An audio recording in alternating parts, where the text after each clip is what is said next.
themselves. Okay, here we go. Yeah. Here we go. Here we It's go. the effort. Here we go. What time is it? Okay. Boom. And we are good on YouTube. We had someone in the chat saying, what's going on? We're trying to watch. And we got it fixed. Caitlin O'Brien. Shout out to Caitlin O'Brien in the chat. Appreciate you letting us know. First time on YouTube in a long, long time, let me tell you. You may recognize me from my other show that I cannot mention on the YouTubes. But it's been a long time. So, like I said, Aaron Rodgers is the Aaron Rodgers of old. He was hurt last year. He had a broken thumb on his throwing hand.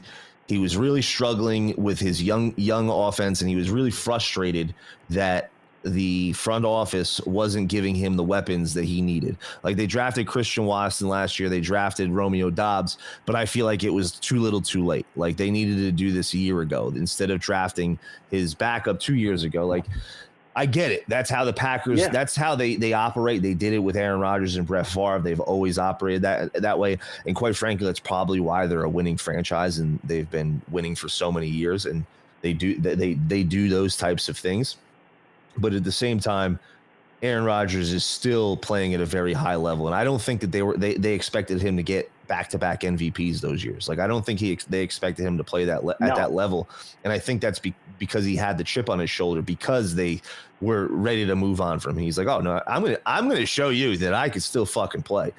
And Eric, I'm interested to hear, and we'll probably talk about it more next week, because we're going to do a full preview of the Monday night game, and that's coming up in 2 weeks against the Buffalo Bills.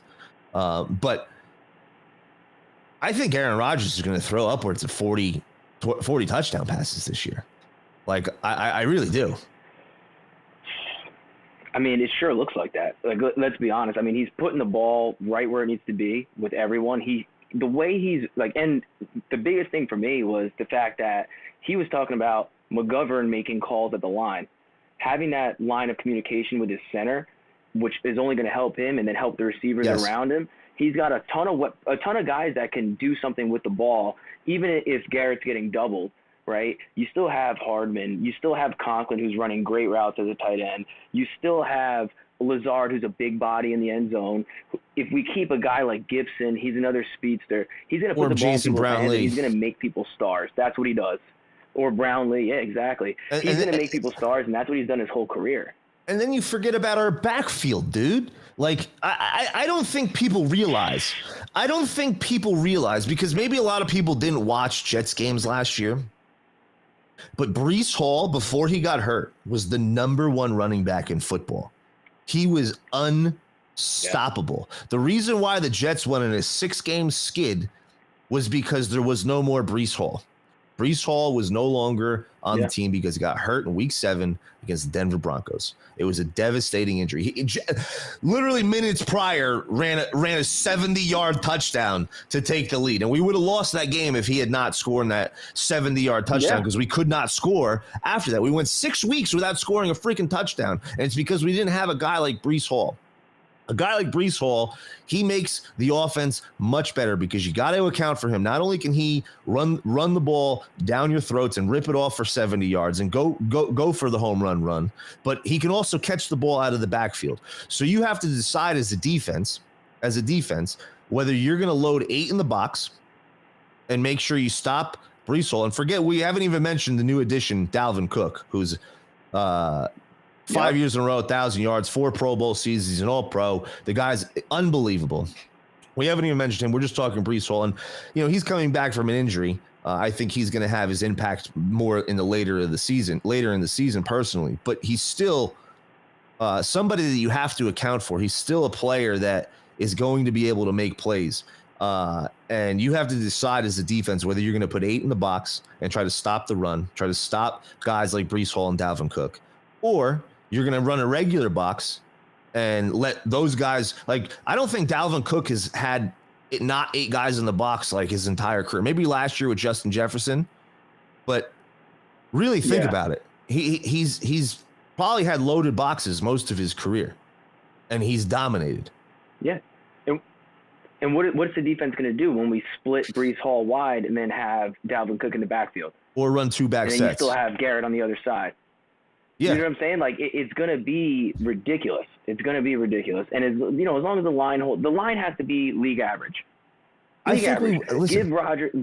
You saw the way he was getting the ball out, the way he can still zip the ball while backpedaling. So he's going to go to his checkdowns. We have tight ends capable of dealing with that, and now running backs. So we're jumping all over the place because I do want to talk on our backfield for a minute because Aaron Rodgers we talked about him, but it's a really great point what you just made. It's a really, really great point. And I think a lot of people forget that our offense, even Jets fans forget this, was decimated last year. Nobody was healthy. George Fant hurt the entire year. AVT played every position on the offensive line at an all-pro level and then got hurt. And he was out for most of the year. Right after Breece Hall got hurt, AVT got hurt. Like AVT would have been an all-pro lineman last year. And then we had McGovern. He played solid. He wasn't great. And I was actually hoping that Tittman would win the job going into the year. And they haven't announced it yet, but hearing Aaron Rodgers talk about McGovern making calls makes me believe that he's going to be the center, starting the center, which is fine. If he actually earned the job, then give the guy the job. Don't give it to the young kid just to give him experience. Like if he's clearly the better lineman, now's not the time to let the lineman, the center learn on the go, 100%. But we have to start out fast. We have to. And Laken Tomlinson was great on the 49ers. He was an unbelievable lineman on the 49ers and hasn't performed up to his expectation as a Jets lineman. And last year he was the only lineman that stayed healthy. He was the only lineman that we had that was able to stay healthy. Everybody else got hurt. Max Mitchell is great depth. I think when he played his rookie last year and before he had his blood clot, I think he was outperforming his draft position, and he played very well in the time that he was he was clearly a rookie, but he performed pretty solidly. So to have him as a backup is really good. I think we have some depth this year. Dwayne Brown played unbelievable last year. I did not expect a guy of his age to step in and play left tackle at the level that he played it at, and then did it on a hurt shoulder on a team that had, they could have made the playoffs if they had won one of those games, but one game, that's all they needed. But let's be real. We all knew if they got into the playoffs, like it was just like a victory lap for us. Like, hey, we got into the playoffs. But the guy, the guy who I'm most excited for this season on the offensive line is Mekhi Becton. I am ecstatic to watch this guy play. I can't tell you how. Absolutely. I literally watched him in preseason, not last. He played well, very, very well with the first team at right tackle, but his first go at right tackle against the Bucks 2 weeks ago, he really showed something to me. He was pancaking guys left and right, just steamrolling motherfuckers, and he showed me that he still has it in the tank if he wants it. And I think it's all in his mindset. I really do. I think his mindset is not there. And if this kid can stay healthy, because he's still a kid, dude. He's like, what, 24 years old, 25 years old? He's so young. Like yeah. He's a monster. He's a huge, massive human being, even after losing 50 pounds. And he was moving bodies around at the right tackle position like it was easy. Like it was like a kid. He was like a grown man and a bunch of kindergartners around him. He looked really, really good. And if he can stay healthy, he can stay on the field, I really think he can perform well at the right tackle position and really put some guys on their ass. And with our running backs, with Dalvin Cook, with Breece Hall, they're going to be fresh. We still have Michael Carter. We still, we lost Zano and Bam Knight, and we'll talk about that in a minute. But we have Izzy. I think when he gets healthy, if he's, have you seen what the report on Izzy is? No. It was saying like a contusion, so like a bruise, basically, like a deep bruise. So. But either way, that's a home run hitter right there. You could see he could ball, he could play, and this is why I think Bam Knight got cut. But with our offensive line, with our running backs, I think our running backs are going to be able to create opportunities, and you're not going to be able to load 8 guys in the box, so guys aren't going to be able to fill holes as quick as if it was 8 guys in the box. And then you have to worry about our wide receiver weapons. You can see the connection being built with Aaron Rodgers and Garrett Wilson already. It's already there. Like, these guys are already on the same wavelength. Yep. And people are not factoring in with our offensive line. I don't think I've heard anybody say this. Guys like Aaron Rodgers, guys like Tom Brady, guys like Patrick Mahomes, they're able to they're so good at reading defenses at the line of scrimmage. They're so good at figuring out where defenses are going to be and calling hot routes and calling these plays, because he already knows what they're going to do.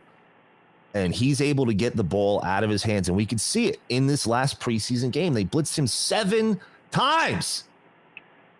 And he got, like, even that fade route. Like, I think that fade route was supposed to be a little bit longer developing. Like, he was supposed to hit him in the end zone, not on the 2-yard line where he actually caught it. Yeah. And because of the blitz, he had to get the ball out of his hands quickly. And look what he did. He threw a fucking laser. He's able to pick up the blitz and get the ball out of his hands and cover for a lackluster offensive line. And I don't think we're going to be that lackluster. If our guys are healthy, like if they're all healthy, and this is the NFL, I'm not keeping my hopes up. I think some guys are going to get hurt. I think we made it through preseason very unscathed, very blessed this year as far as our injuries go. And but I think Aaron Rodgers is going to be able to disguise our offensive line much better than people think and people give him credit for.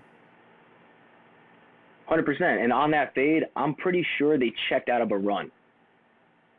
They saw that they were bringing the house. I'm pretty sure they checked out of the run. He gave a signal to Garrett Wilson, and Garrett Wilson just broke outside release right up the sideline. The guy's facing Garrett. Rodgers put it right behind the guy's helmet. And the craziest thing was that you'll see it when Garrett catches the ball. He delays his effort to grab the ball so the corner doesn't know he's going for it, has the body control to pull it away from him. Yep. And land right in the end zone. That connection is special. That's Devontae Adams style right there. 100%. And I was just going to say exactly that. Garrett Wilson played it so perfectly. The ball was thrown maybe 5 inches above the defender's helmet. It was right because Garrett reached over his head to grab it. Like he didn't wait till the ball passed the defender. He reached over the defender's head to grab it, but he waited to the last possible second so the defender didn't throw up his hands and block it. It was so perfect at how he hit his hands. And those types of things, like I was watching a thing about Rob Gronkowski and how he did this very well because he got defended really hard with guys swatting at his hands. And he learned by showing his hands late, he was able to make better catches. And I was watching this guy just make unbelievable catches. And I hate it. He did it to us over and over and over again because he didn't show his hands. He was very good at it. And Garrett Wilson being in his second year, granted, he's the rookie of the year, but these are types of moves like Randy Moss used to do it all of the time. Like you'd watch Randy play. Yep. And the ball will be thrown to him, even a deep ball where he's got the guy beat by like a step and a half. And there's no way if it's thrown where it's supposed to be, he could just like hold his hands out while he's running and catch it. That's how open he is. He'd wait to the last possible second. Even that one-handed catch against Revis. Remember that one-handed catch that he finally beat Revis? Yeah. He threw the last second. Like, it wasn't like he was like here running. It was the last second. He's going, and he snatched that shit right out of the air. Garrett Wilson has that already in his second year. Yeah. You can't coach that quickly. I really think there's going to be a special connection with those guys. And my father, he texted me yesterday. I'm going to read it exactly. My father, he runs a analytics website for gambling, for sports gambling. It's called GimmeTheDog.com. So if you're a sports bettor, go to GimmeTheDog.com. It's all SDQL analytics. And it has everything that you could possibly want in your search queries. It's unbelievable. It's a really, really cool system. I'm not a big sports bettor myself because otherwise I'll turn into Craig Carton really quick. So I avoid it. I'll avoid it. But For people that are sports better, I've seen the program. It's unbelievable. But he asked me yesterday. He goes, James, what do you think is the most likely outcome? He said, and he listed these 3 stats. And in 2023 for Garrett Wilson, over 86.5 receptions, over 7.5 touchdowns, or over 1,150 yards. And my answer is I think all 3 are a lock. I think all 3 are a lock. Yes, sir. And he said, I said, because he had, think about it, he had 1,100 yards last year, 1,130 yards last year with Zach Wilson and Mike White as his quarterback. He had 4 touchdowns, but he had 83 receptions. 83 receptions. So 86.5 with Zach Wilson, or with Aaron Rodgers, is definitely doable. 8 touchdowns. I think he's going to hit over 10. I think he's going to hit over 10 touchdowns. I think he's going to have a huge breakout season. And 1,150 yards. I think that's a lock as well. But he said, what's the most likely? And I said, the catches over 86 or the yards. I'm sorry, because I think the receptions, he might not get as many targets. Like for 86 catches, he's got to have over 100 targets. And 115 targets to get 86 catches. We have so many weapons, dude. We have so many weapons. Breece Hall is going to catch the ball out of the backfield. Dalvin Cook's going to catch the ball out of the backfield. Michael Carter's going to catch the ball out of the backfield. Alan Lazard's definitely going to get some balls. Mecole Hardman, I wouldn't be surprised if he's going to get designs like Deebo Samuel, a lot of end arounds and a lot of, screens and things like that, design plays for him to just get the ball in space and make people miss. I guarantee it. He's going to get some targets. I think they're going to use Rucker like they used Kuhn. I think he's going to be that John Kuhn role where he's like a tight end fullback where he catches a lot of balls, but they also just send him up the middle for a couple yards. Like I wouldn't be surprised if they use Rucker like that. He looked great in the preseason. He really did. But I just don't see him. I wouldn't be surprised. Go ahead, I was just going to say, I don't see him getting reps at tight end over Uzama and Conklin, who look phenomenal. And those guys are going to get tons of targets. Aaron Rodgers loves his tight ends. Like, we're going to run tons of 2 tight end sets with a running back power eye with Ruckert and one of our running backs back there, and play action is going to get everybody with 2 tight ends running routes. Like we have so many weapons, dude. And forget about Randall Cobb, who's his best friend, who's definitely he had better stats than Barrios last year. Like Randall Cobb had better stats than Elijah Moore. Yeah. So you know what I mean? And he's a first down machine. We have these guys on our team. We have these guys on our team that are all going to eat. Aaron Rodgers is known for spreading the ball around. He's known to hit the open guy. And we have so many weapons. Like Aaron Lazard is a solid 2. I never thought he was a 1. Like when he was the 1 on the Packers, I never thought that he was worthy of being a 1. But a solid 2. He's definitely going to do well with Garrett Wilson getting a lot of the doubles.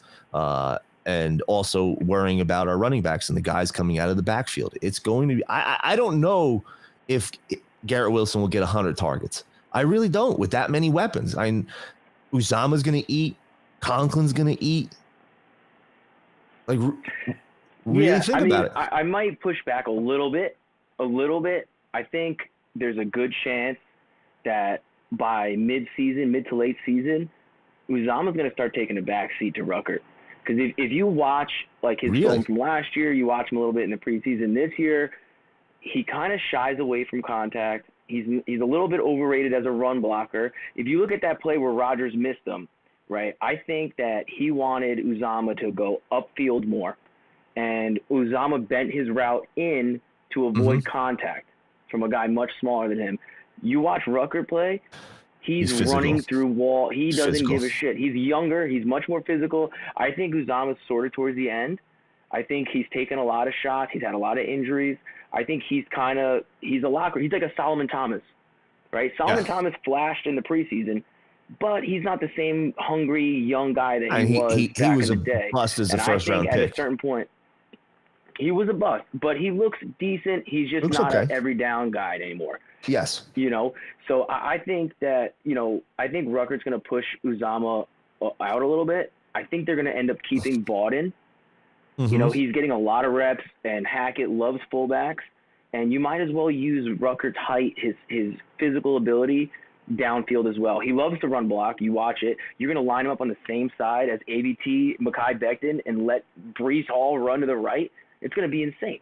It's going to be he's very physical, and I wouldn't be surprised if you're right. But I think the guy is going to demand opportunities, and I think it's very possible that he gets some of the Kuhn role. Like Kuhn was put in the slot sometimes, like he was put all over, and he got tons. Yeah. Like think of how many opportunities he got on those Green Bay Packers teams. It wasn't just run opportunities; it was tons of swing passes. And having a guy like Rucker who's physical, who's not afraid to run block, and this is why I think you keep Uzama. You run a 2 tight end set formation, and you run a play action. All of a sudden, you have Ruckert available to throw the ball. You have Uzama, Conklin, and then you have Garrett Wilson on the outside. You have 4 guys, and then you have the running back, Dalvin Cook or Breece Hall, that can also get dumped off too. So you have 5 guys still with a power formation that can all break a play, make a catch, push downfield, and Aaron Rodgers has some of the best play action in NFL history.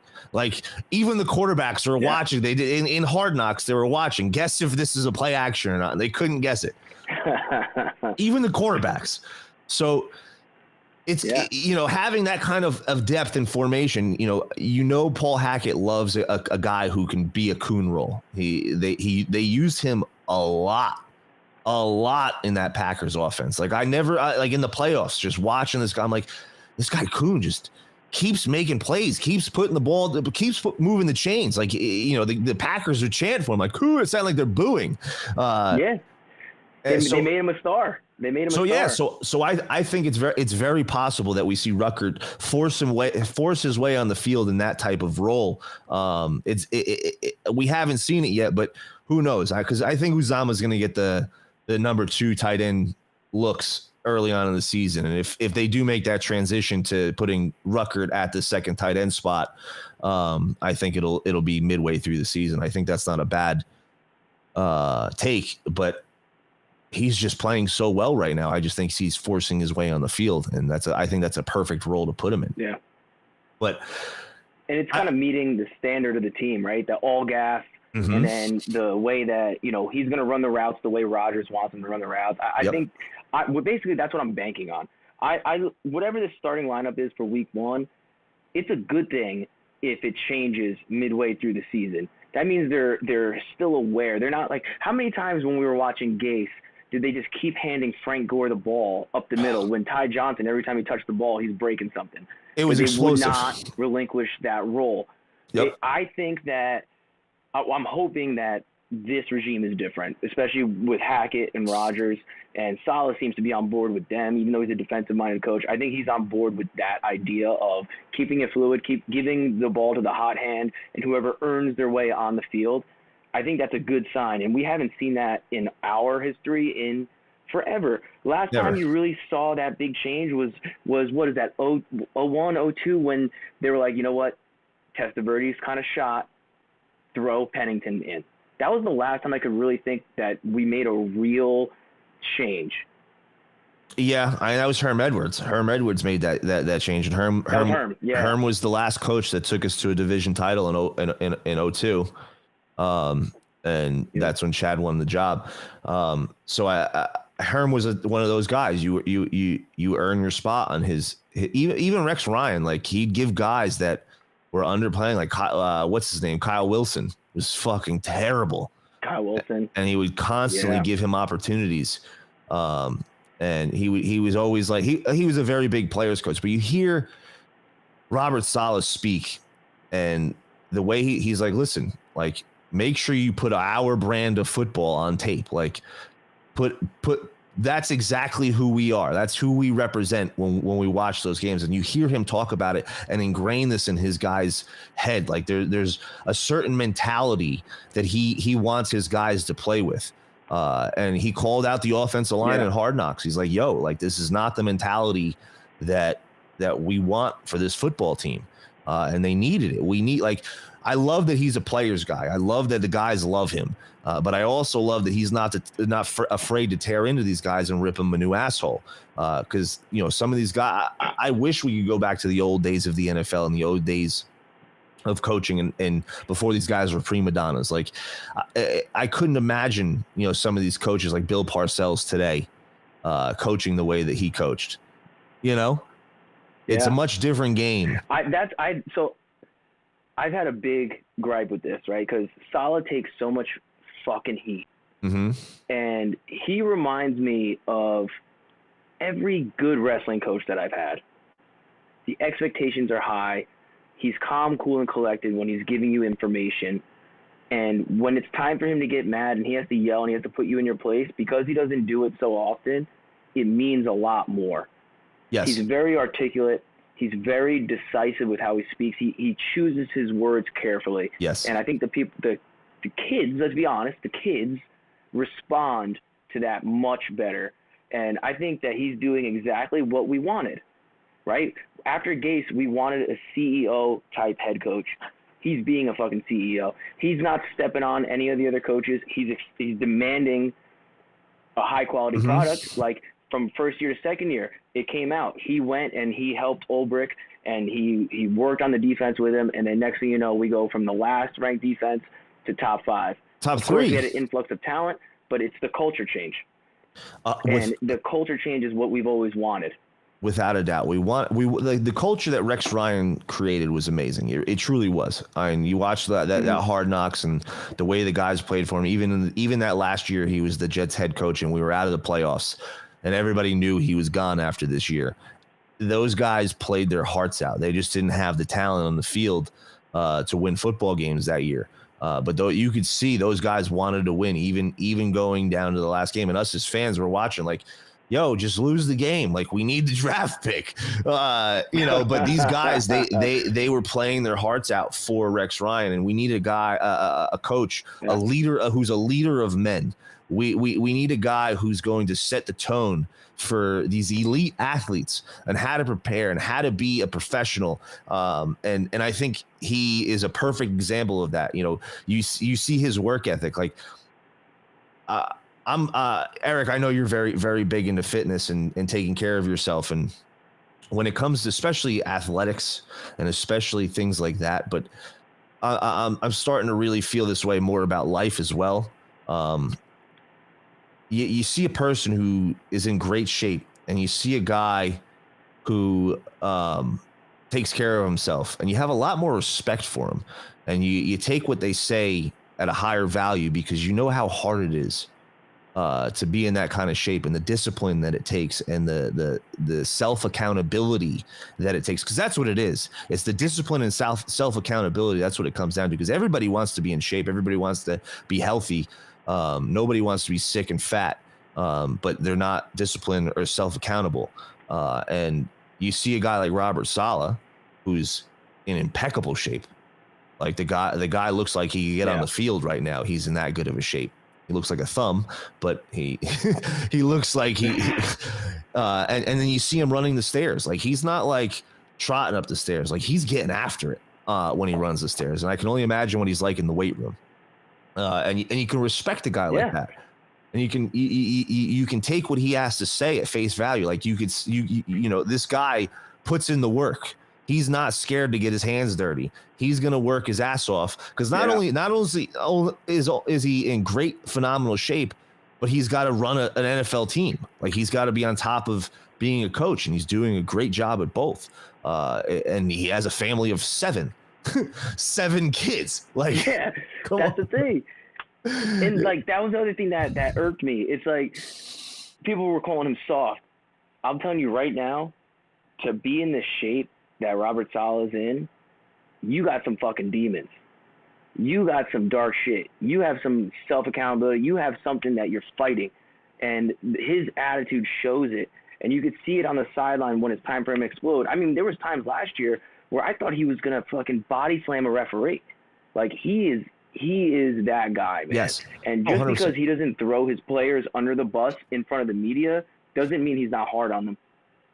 And you could see it, and you see the guys like Elijah Moore, Denzel Mims, you see them break.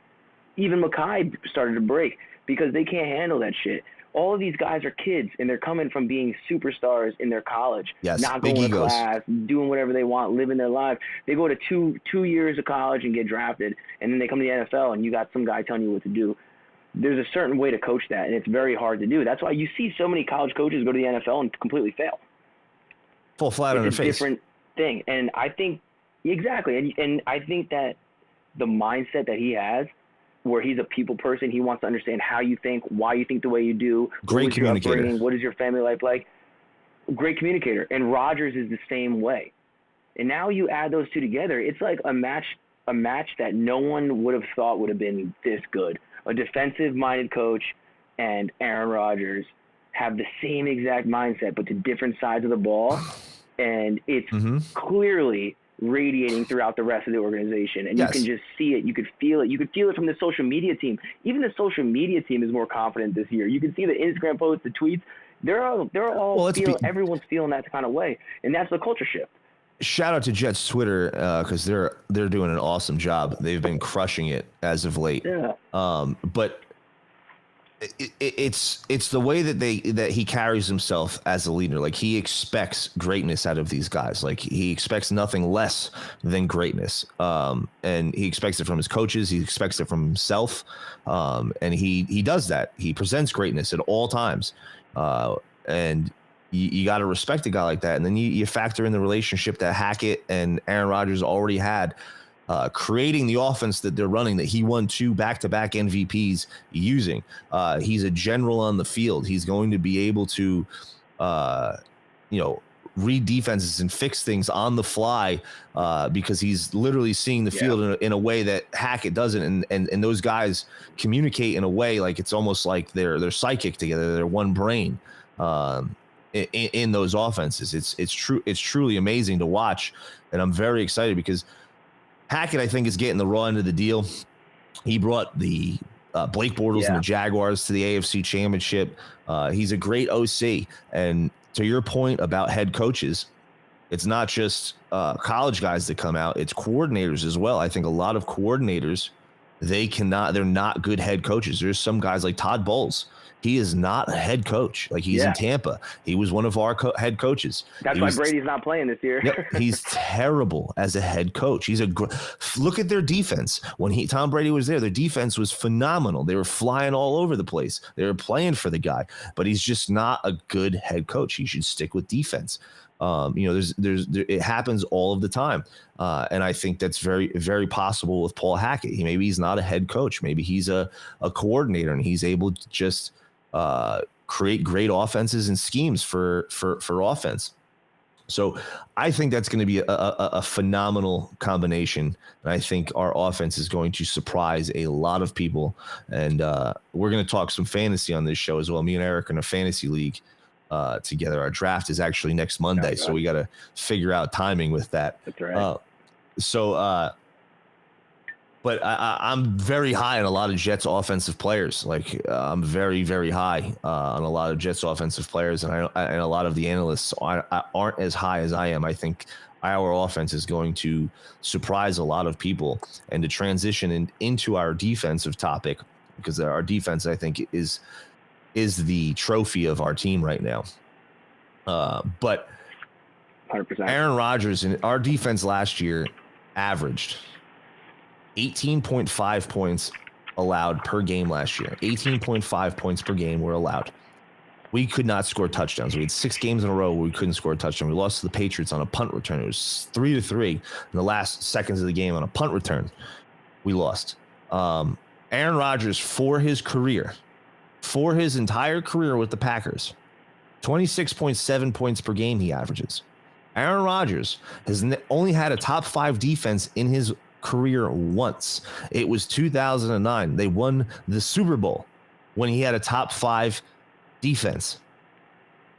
We have a bona fide top 3 defense right now. I personally think at the end of the season, if all guys are healthy, our core guys are healthy, we are going to be one of the best defenses in football history. I think our depth at defensive line is is unbelievable. Like I've never seen depth of like even the G-men when they had that run with Tuck and all those guys on the defensive line. Yep. I don't think they were as deep as the Jets are right now at the defensive line. And then our cornerbacks, they just ranked all the best cornerbacks in football. And our cornerback duo just got ranked the #1 cornerback duo in football with Ahmad Sauce Gardner, who arguably is not just the rookie of the year and an all-pro, but the best cornerback in football in his second year. Already going into his second year. Like you don't even have to say like he could be going into his second year.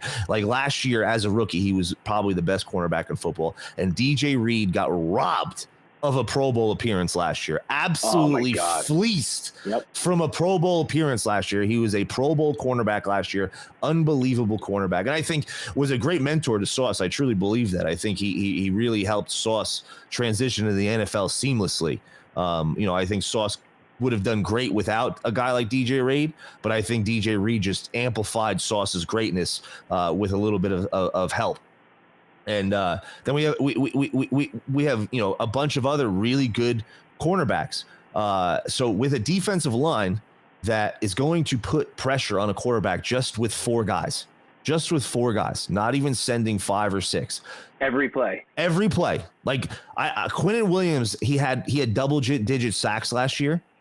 I think it's going to be more this year. And if it's not more, it's because they're triple teaming the guy. They're putting 3 guys on him. But the problem, Eric, if they put 3 guys on Quinnen Williams or even double team Quinnen Williams, Carl Lawson's going to eat. John Franklin Myers is going to eat. Then you got Will McDonald, the rookie, who looks so explosive. And I'm very interested to see his snap share in the offense. I'm very interested to see how much he's in there. If he's on only a third down guy in passing situations where he's able to pin his ears back and go, or late in games when we're winning and we just need guys to put pressure on, or is he going to get first and second down reps and be in there with the Quinnen Williamses and the John Franklin Myers? Then you got Carl Lawson. He's going to eat. Then you got Breece Huff, who I think is so underrated in passing down situations. I think he's in the NFL. I think Jets fans, we know how good Breece Huff is. I think Breece Huff has earned his spot on this team. I think the guy, he was so explosive getting to the quarterback last year, and we saw it again this preseason. He was all over the quarterback in preseason, and we cannot forget our sophomore first-round pick from last year, Jermaine Johnson, who has jumped off the screen, absolutely exploded onto the scene, and I think is going to be a game wrecker and turn into one of the top defensive end talents in football this year. Maybe not the best, but a top 5 guy who is going to dominate and put up double-digit sacks. Like, can you name a year where the Jets? I can probably name 1 or 2. Where the Jets had defensive ends and defensive line talent like this, where you were like, holy crap. Not with this much depth. We had Chris Jenkins, and we had Sean Ellis, and we had Muhammad Wilkerson. Yeah, Muhammad Wilkerson for a couple years was solid before he got paid. And John Abraham, he was probably the best defensive end that we ever had. And I really think it was, not that we've ever had, but, going back to the sack exchange, this is probably the best defensive line unit that we've ever had. And I'd be very interested to see how they compare in numbers, because I think Will McDonald's going to get 5-6 sacks minimum this year. It's very likely. I mean, I'm very curious because, for one, with Lawson dealing with the injury, right? He might not be out there week 1, which is fine. There's a good chance that JJ kind of just solidifies himself there. And then we're talking about, like, when you're thinking about Bryce Huff and Will McDonald, they're essentially playing the same position, right? That third down, pin your ears back, rush the quarterback kind of guy. I'm curious to see how they split those guys. I think JJ is going to be working in with the ones. I'm not sure about Carl Lawson. The back thing scares me because backs are very tricky. And if you saw the footage of him, I think, what was it, last week running, he looked really stiff. He looks like he's getting spasms. There's something going on there.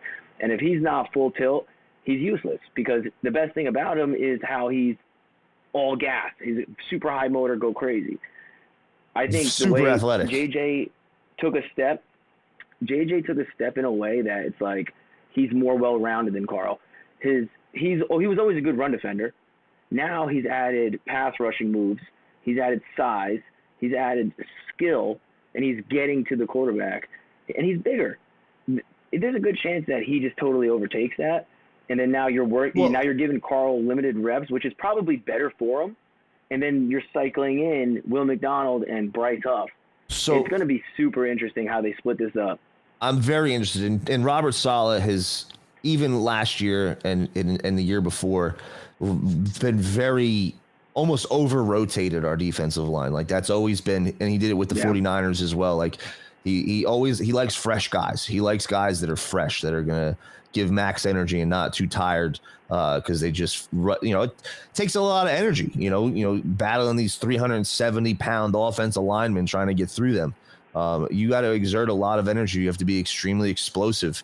So to be able to have this kind of depth where we're sitting here speculating, like, who's going to be on the field? Like, I know Will McDonald is, pin your ears guy, get the quarterback, but I think he can do that in regular situations. Like, I think he can blow up runs. I think he can, he's that athletic. He's that much of a freak of an athlete.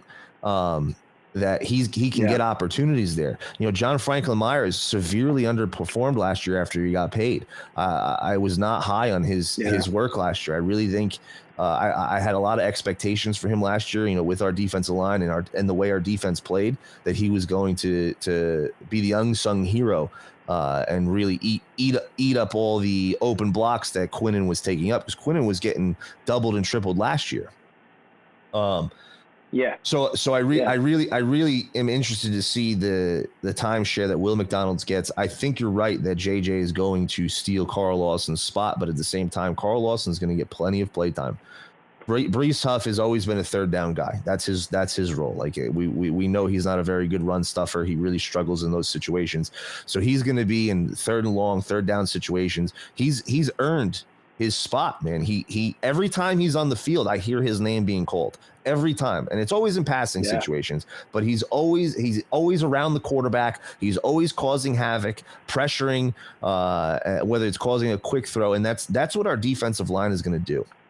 Like, our defensive line is going to make you throw the ball inside 3 seconds, 2.5 seconds, and if our cornerbacks only have, especially if we're playing with leads.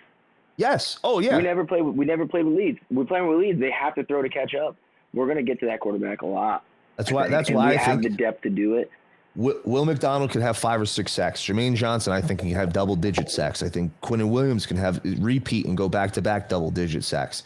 I think John Franklin Myers has the potential to be close to double-digit, but I'll say he'll have 5 sacks this year because of the attention everybody else is going to garner. Then you have Breece Hall Breece Huff, who's going to get a couple sacks. Our cornerbacks are probably going to get a couple sacks because we send the corners often.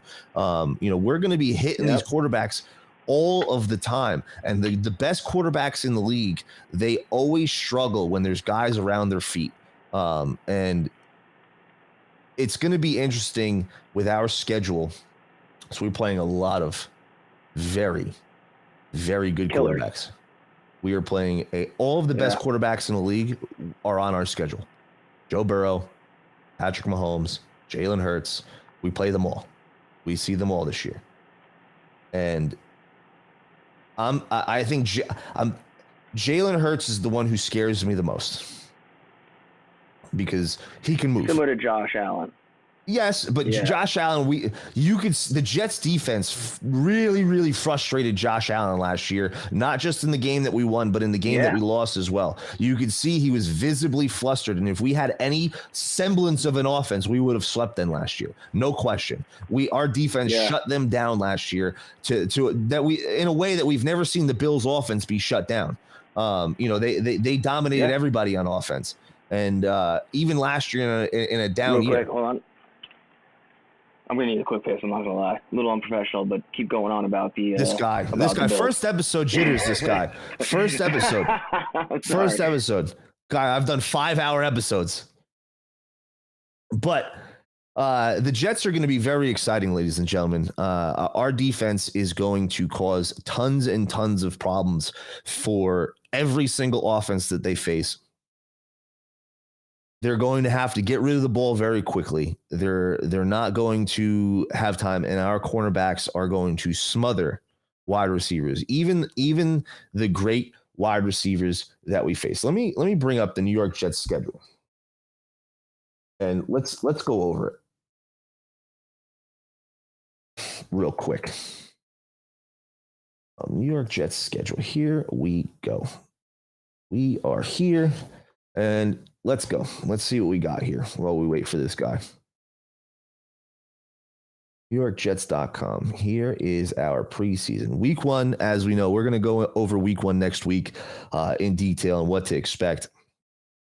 But we got Buffalo week 1. Josh Allen, top quarterback in the league. Dallas Cowboys, week 2. Dak Prescott is definitely in the top half of quarterbacks in the league. I don't think he's the guy personally, but he has a ton of hype. Then we got the New England Patriots with Mac Jones. Mac Jones is definitely not a top quarterback in the league, but at the same time, it's the New England Patriots. They are a rival, and we have not beaten the New England Patriots in like 14 in forever. 14 games, something like that, 18 games. When was the last time we beat? Something like that. Something ridiculous. It's super embarrassing. With Fitzpatrick. With Fitzpatrick was the last time, 2015. Yeah. Then we play Patrick Mahomes and the Kansas City Chiefs. A already Hall of Fame resume out of Patrick Mahomes. Like if he retired today, he's a Hall of Famer. And we play them Sunday Night Football week 4. So already the schedule is rough. Tons of top quarterbacks. But I really think our defense is going to be a huge problem for Patrick Mahomes. He's going to struggle. He doesn't have the weapons that he once had. And Travis Kelce, I think our linebackers cover very well. CJ Mosley is a very good cover linebacker. And I think we're going to be able to put a lot of pressure on Patrick Mahomes with just 4, and he's going to really struggle. Then the Denver Broncos are a interesting game, a very, very interesting game.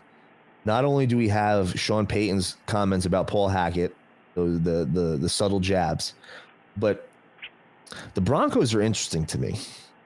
Because you have to give credit to Sean Payton. He's a solid coach. He's a very good coach. Well, he's a Hall of Fame coach. He's a Hall of Fame coach, yes. Comes from the Bill Parcells tree. He's a great coach.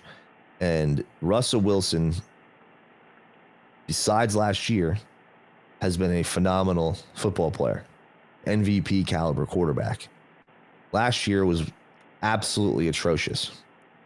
Does he repeat? Do we see the Russell Wilson of last year, or do we see the Russell Wilson of years prior?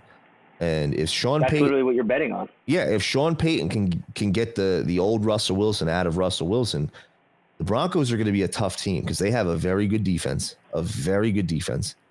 Cortland Sutton's very good. Jerry Jeudy just got hurt, and Javion Williams is coming off the same injury as Breece Hall, a torn ACL, but his happened later in the season, a couple weeks later.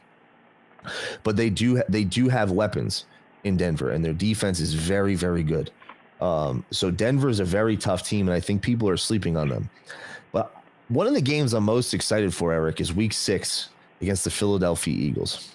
Not only because the Philadelphia Eagles are the NFC Super Bowl team, very good team. Jalen Hurts is a mobile quarterback. It's going to really test our defense. But as a Jets fan, we have never in the history of our franchise beaten the Philadelphia Eagles. I think we're 0-13 or 0-14 against the Philadelphia Eagles. And it's embarrassing. Like being from New Jersey, there's a lot of people that are Eagles fans, especially South Jersey. Yeah. I know a ton of Eagles fans. And like anytime I want to talk shit on the Eagles, I'm like, man, I better shut the fuck up. Like I can't say anything. I can't say anything because we've never in the history of our team, which we're one of the first founding teams in the NFL, the modern day NFL, as an original AFL team, we've never beaten the Eagles. And it's embarrassing. So that game I'm very, very excited for because I want that first win. I want it really, really bad, dude.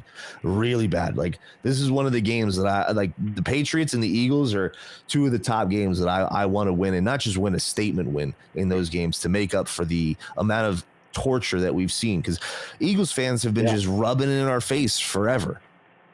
Then we got it's going to be a tough one. Oh, it's going to be a tough. I will say this. I'll take the win in the Super Bowl. I'll tell you that. I'll take that first win in the fucking Super Bowl. I'll take both of them, dude. I'll take both of them. I think we're going to have issues. It's going to come down to our linebackers and safeties. When it comes to these mobile quarterbacks like Josh Allen, you're going to think Jalen Hurts, because the line is going to get a crazy push, right? The quarterback's going to step up and look to run right away. They're going to run it spread. They're going to get our linebackers all over the place. And we saw a bunch of times last year, guys like Quincy are either hit or miss. Either they take a terrible angle and then the quarterback gets another 10 yards, or he just plays. He plays hard. That's why I like Quincy. He plays hard. He goes all gas 24/7. But and you're hoping for a jump in skill, which is very possible because he's been getting coached up now. 2-3 years, something like that. Yep. And absolutely. You have to believe in the defensive coaches, which we have no reason not to. And he's gotten better every year. Like that's his trajectory. He has gotten better every year.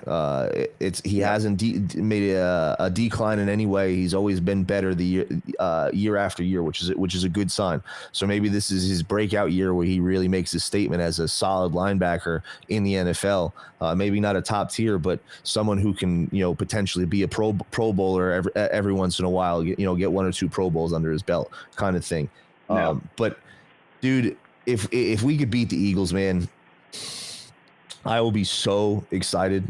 Because the Eagles might not make the Super Bowl this year. We might not have another opportunity for another 4 years to beat the Eagles. Like I don't want to wait another 4 years to be able to for the Eagles not to be able to tell me that we've never beaten them in the history of our history. Like that's ridiculous. That's the most ridiculous statement ever. And I think we're one of the only franchises that doesn't have a win over another franchise. Wow. I don't think there's many other franchises that have played that have 0 wins against an individual franchise. I'd actually be interested to look that up. But then week 8 is another big win. Week 8 is very important, which we should win. The Giants, I think, are a little overhyped. They're a good team. I think they're a very good team. Well coached. They're Daboll is a very good coach. Yep. I think you can see the decline that the Bills offense made when Daboll went to the Giants, and the Giants literally had nobody on the roster last year. Like that, I expected them to be the bottom half of the league, 5 wins at most, and they outperformed their projections by a long shot, and I give that credit to Daboll for sure. But at the same time, they still don't have a ton of weapons. All of their entire team is. Their entire wide receiver core is slot receivers. No one's big. There's no big body guys. Saquon, he's going to definitely do well.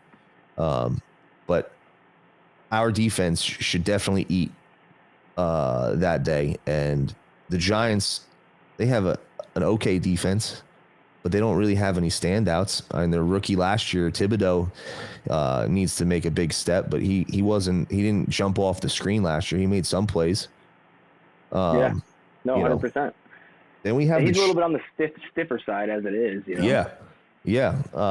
we have the Chargers, which is a very tough game. The Chargers, they are going, they're going to fight for the Western Division. I'll tell you that right now. I think the Chiefs might lose a step this year. I think that's definitely in the possibility that they're not the best team in the West. They're definitely making the playoffs, but the Chargers have a very good team. And I think they can make some waves, and we'll see what happens with the AFC West. But Against the Jets, it's going to be tough. They got tons of weapons. Keenan Allen, Mike Williams. They drafted that rookie. They have Austin Eckler and Justin Herbert.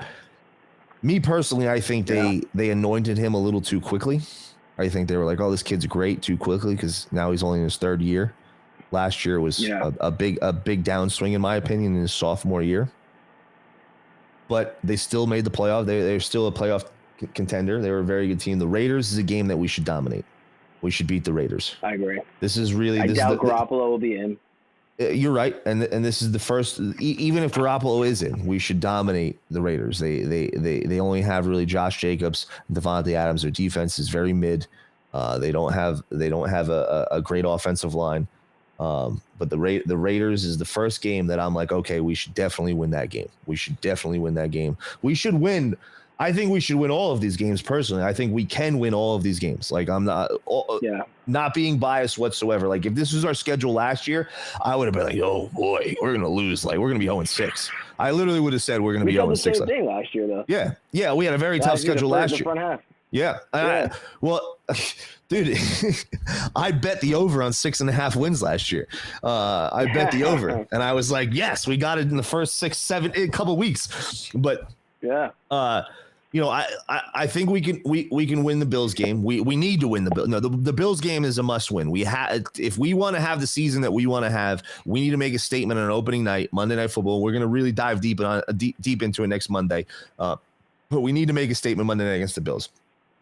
The Cowboys, we should win. They have a great defense, a great offensive line. I don't think Dak is the guy, but we should win. We should win in Dallas.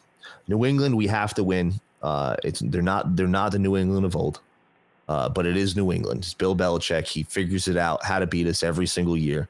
So we cannot be looking at Kansas City a week in advance just because the Patriots aren't as good as they used to be. We have to have all of our attention on the Patriots, give them our best game, and we have to win that game. It's another must win that we have to win. The Chiefs game, we can win without a doubt. We can beat the Chiefs. No question in my mind that we can beat the Chiefs. But it's going to be very tough. And if we want to be at the end of the season, we want to be one of those teams that's in the conversation for the Super Bowl.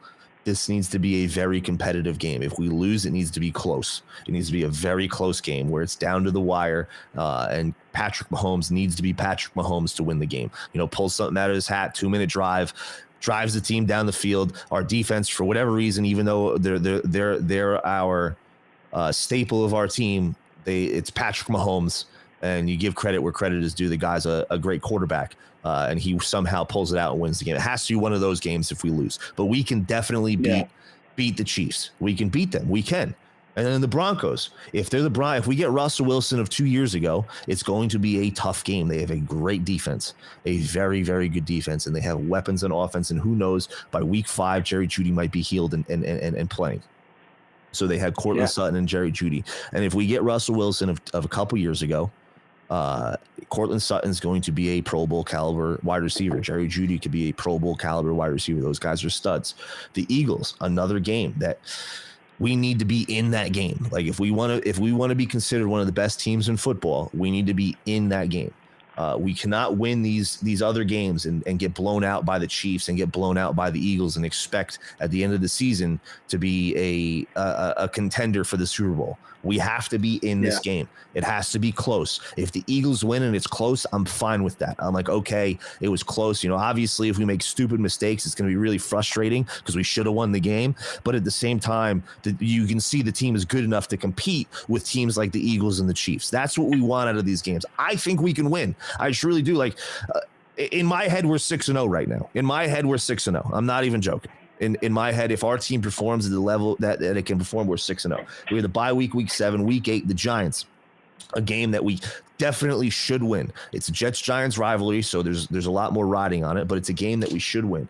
The Chargers is another one of those games. It's going to be a tough game. We need to be in that game. I think we need to win that game because they're going to be if we don't win the division, if we can't win the division against Buffalo and we're losing in close games to the Chiefs and we're losing in close games to the Eagles and we're splitting with the Bills and we're splitting with Miami because those are definitely potential outcomes without a doubt.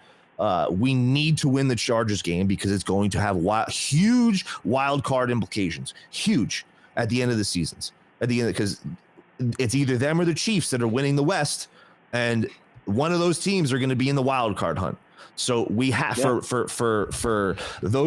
the end of the season for criteria, we need to beat the Chargers. It's a big game, and it's going to be very tough. They're a good team. The Raiders, like we said, AFC is too stacked to take losses. Exactly. The AFC is way too stacked to take losses. Exactly, and we should win that game. So I mean, potentially, if our team plays to the potential that they have, they could definitely win every single game so far. Do I think that they're going to? No, but they can, and it's very possible. It is definitely in the realm of possibility that the Jets go on a fucking tear. And how great would that be if we finish the season undefeated and steal the Miami Dolphins record? Be great. The greatest Jets season ever. It'd be the biggest redemption story for a franchise of all time. But and it's possible. It's not like a crazy hot take. It really isn't. It's going to be very, very, very difficult. It's not a high possibility. It's definitely not a high possibility, but it is possible because we can beat a lot of these teams. The Bills at Buffalo. It's going to be a tough game.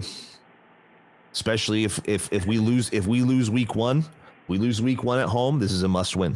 If we want to win the division, and I'm telling you right now, dude, I want the division almost as bad as I want the Super Bowl. I'm not even joking. We got to get that home playoff game. It's not even the home playoff game, dude. As a franchise, one of the original franchises in football, we have 4 division titles in our history. 4. You know who also has 4 division titles in their history and has only been a franchise since 1996 or 1993? The Jacksonville Jaguars have as many division titles as the New York Jets. That's embarrassing. That's a joke. Yeah. The Jets need to win the division. They need to win the division. I want a home playoff game, but I want that division title so badly, as badly as I want the Super Bowl, because it makes a statement. It's a huge win for the Jets in a division where the Patriots have dominated, and previously, before that, in the 90s, it was the Bills. In the 80s, it was the Dolphins. Like the 70s, it was the Dolphins. We've had dominant teams in our division for an entire existence. Like the Dolphins in the 70s went undefeated. They had Dan Marino in the 80s. In the 90s, the Bills went to 5 fucking Super Bowls. In the 2000s, from 2001 until just 2 years ago, the Patriots owned that division. We need to win the division. So again, a must win, especially if we lose week 1. We have to split with the Bills. We have to. We cannot go 0-2 against the Bills. The Dolphins, week 12. I'm glad that we're not seeing the Dolphins till week 12. Yeah. I'm not as high on the Dolphins as the rest of everybody else. Like everybody's sucking the Dolphins' dick. I don't get it. I really don't. I mean, Jalen Waddle and Tyreek Hill are really good. They're really, really, really good. Don't get me wrong, one of the best wide receiver tandems in the league, if not the best. Tua, I don't think is that good. Their offensive line I don't think he may not even be playing by week 12. It might be Mike White. Week 12 might be Mike White. You're 100%. Exactly. It might be Mike White. But at the same time, they have tons of weapons. They're running backs. I have no idea who is starting running back for the Dolphins. Is it Jeff Wilson? Mostert? Is it Mostert? Or are they going to go with the guy who's 180 pounds and Devin A-Chain? Yeah. Like he's literally like 180 pounds. It's all speed guys. It's all speed guys. Listen, Mostert is a good running back, but is never healthy. Jeff Wilson's a pretty solid running back, but is never healthy. And A-Chain is a rookie who literally weighs, I believe he's 182 pounds as a running back. He's 5'7", 182 pounds. Yeah, with a physical defense like ours, I mean, we're taking people out of the game every That's exactly what I'm saying. So I'm not nearly as high. And Jalen Ramsey's already hurt. He's their cornerback. They have a solid defense. It's not a great defense. I don't think it's even comparable to our defense as far as the talent we have. But it is a solid defense. They do have some playmakers on that side of the ball. They were stupid by giving up Minkah Fitzpatrick, in my opinion. I think they could really use Minkah Fitzpatrick right now and let him go to the Steelers. But granted, they got some weapons. They got some weapons, and they made it work with Minkah Fitzpatrick. But we should sweep the Dolphins this year. I'm telling you right now, we should sweep the Dolphins. But it's a tough game. It's a game that we could definitely lose. It's an important game. Atlanta Falcons it has to be a W. Has to be a W. Houston Texans has to be a W. Both of these have to be just by the third quarter. It's like, all right, we're sending out Zach Wilson to get some reps, kind of thing. Those kinds of games where they can't score on our defense and they're just struggling. Miami, another one where we got to win. It's in Miami this time. We play them twice in 4 weeks. Week 16 against the Commanders is a must-win, another dominating win.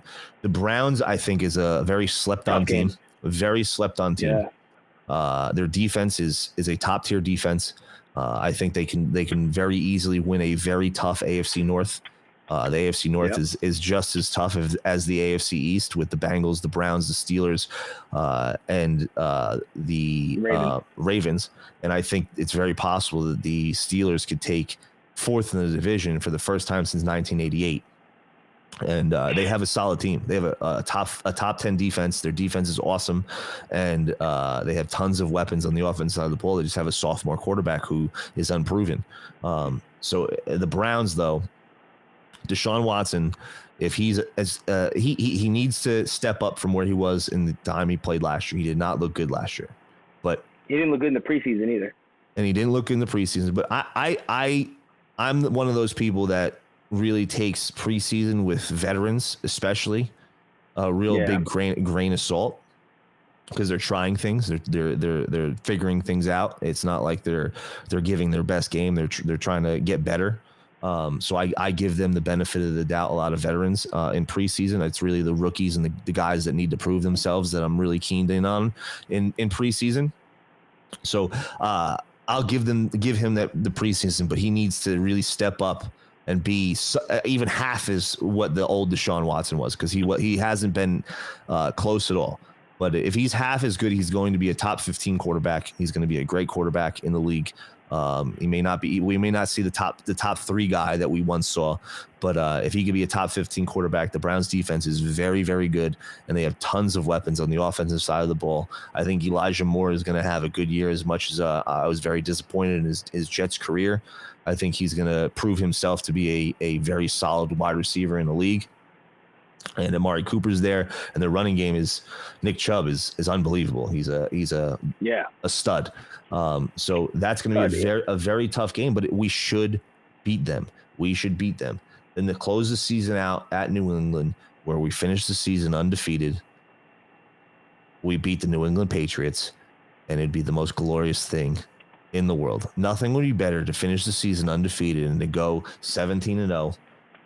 And beat the New England fucking Patriots in Week 18. That would literally be the greatest season. Like, dude, to be fair, the Jets have only had the most wins in a season. Guess what the most wins in the season the Jets have ever had, Eric? 11. Yep, 11 wins in a season is the most that we've ever had. I forget about talking about going undefeated. I want to go 13-4. I want to go 14-3. Like I want a season like that where I can look back and be like, wow, we had a really, really good, a special team that year, a really special team. Because those types of teams that win that many games, even if they don't win Super Bowls, a lot of them are remembered for how great they were. There's not many Jets teams. There's not many Jets teams that you can look back on and be like, man, that was a really good team. Like, man, we should have won it that year. That team was fucking awesome. I think the only year that I could say that is 98 when Finney Testaverde got hurt in Week 1.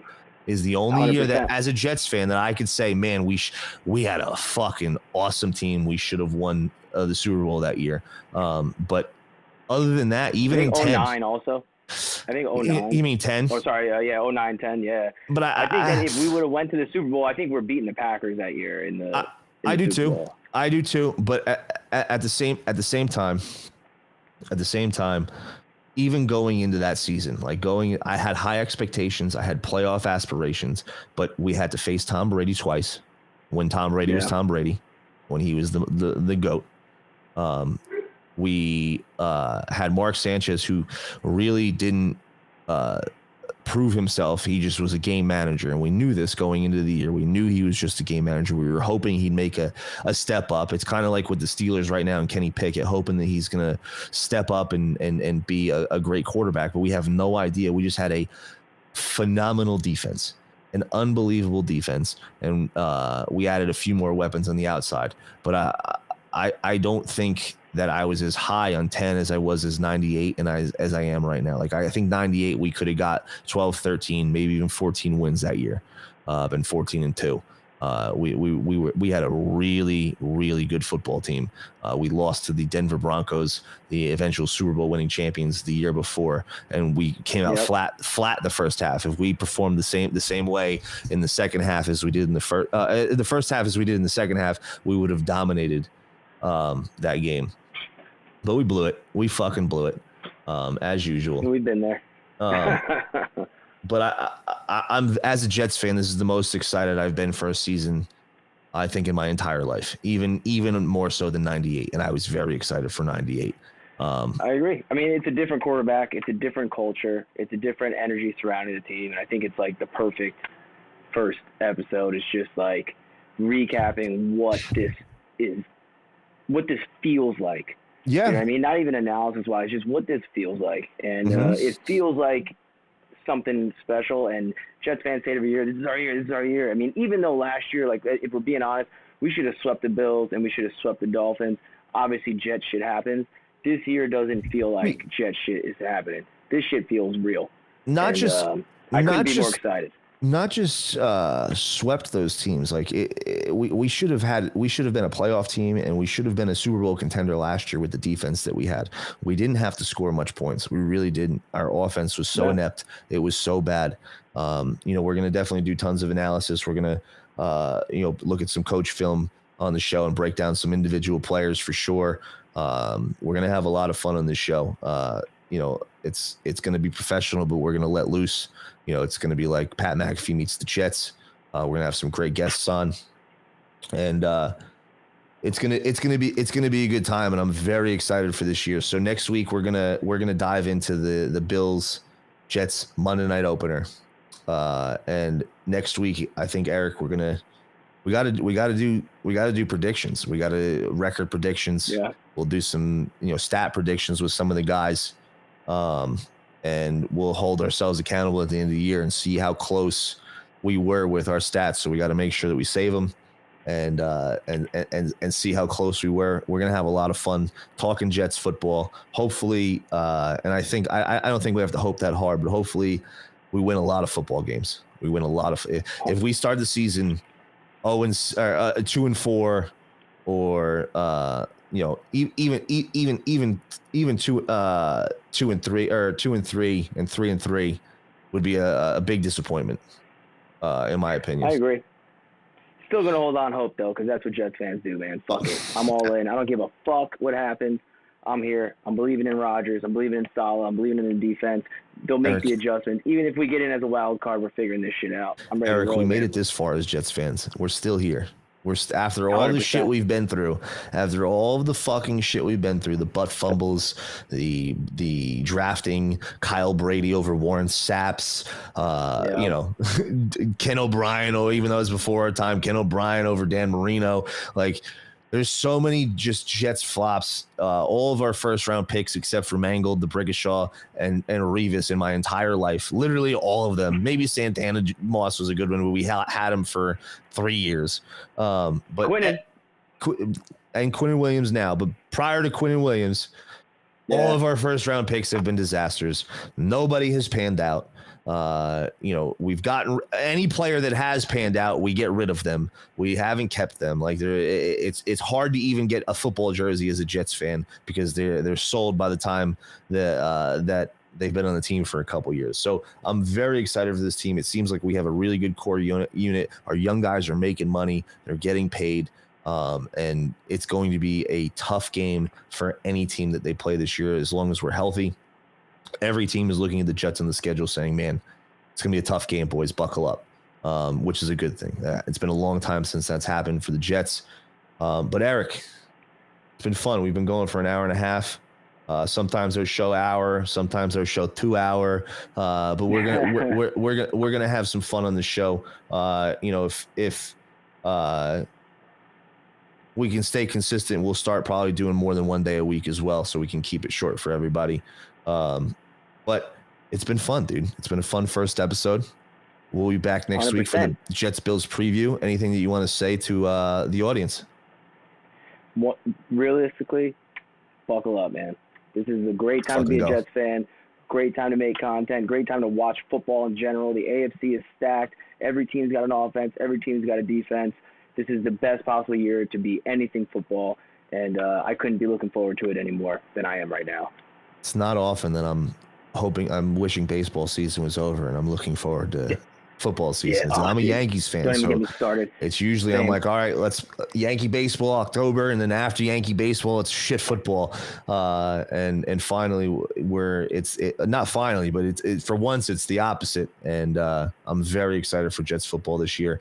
Next week, same time, 6:00 Eastern, we will be live talking Jets preview for the Jets Bills game, and you probably get hopefully we can get some updates on our fantasy team, whether we drafted or not. And maybe we'll do a fantasy draft preview if our draft is that night after the show. We'll see how it goes. But we'll be back next Monday, and then we'll be back. We will be doing a preview show for the game right before the game with up to minute updates as far as we can get to 6:00. It would be, we'll probably go 6 to 8 that day, because it'll be right before, and then we'll get off at 8 on the opening night and leave it off for the game. You know what I'm saying? And sounds good. Yeah, we'll do that. We'll have some fun. There's going to be a lot of fun, guys. I'm excited to talk Jets with everybody. Join the chat. Come and hang out. You'll see us in other people's chats. Say hi. We'll be back next week, guys. Until next time, Jets, Jets. In a city that never sleeps, where legends are born and dreams become reality, a new chapter is about to unfold. Last season, they fought valiantly, leaving their mark on the gridiron. But now, a new dawn emerges, a chance for redemption and supremacy. The Jets have honed their skills, forged their bodies, and sharpened their minds. The stage is set, and they're ready to unleash their might. Hey, no friends in the industry. I had to draw the line between my brothers and my enemies. We said 60 minutes. One by one, we're gonna knock it down. Yeah, you hit us up and now we owe you something back.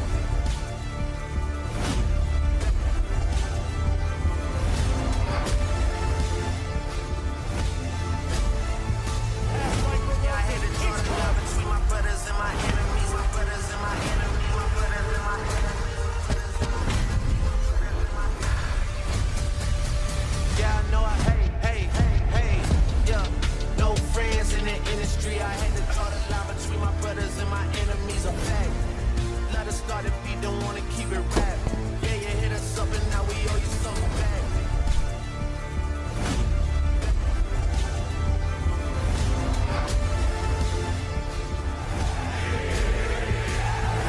I had to draw the line between my brothers and my enemies.